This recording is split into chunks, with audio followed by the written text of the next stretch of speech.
Just to give you a little bit about what we do, our vision is an American culture where human life is valued, families flourish, and religious liberty thrives. That's what we get up every morning doing in Washington, D.C., in a hostile environment, as you might imagine, most of the time. But just think of FRC as your missionaries in D.C., because that's really what we are. So tonight, I want to talk a little bit about the first qualification of a leader. The Bible tells us about leadership and what makes a good leader, and very simply, you look for capable leaders. And what's the very first qualification of leadership? What's the first one?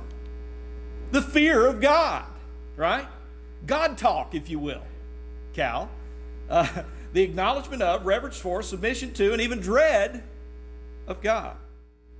Now, until we understand who God is and develop a reverential fear of Him, we cannot have true wisdom.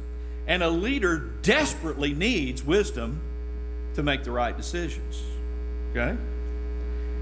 So this is something that was true from our very beginnings. I mean, you look at what George Washington had to say about what makes us successful. What will make us successful as a nation?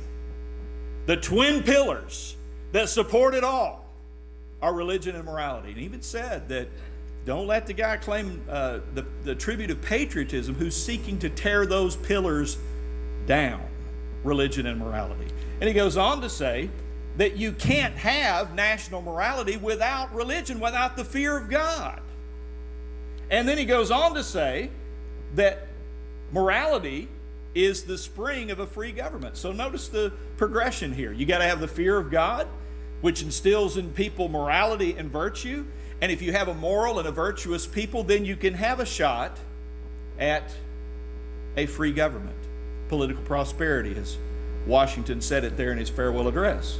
John Adams, his successor, second president, agreed. He said, it is religion and morality alone that can establish the principles upon which freedom can securely stand. He says, we don't have a government armed with power capable of contending with human passions, unbridled by morality and religion.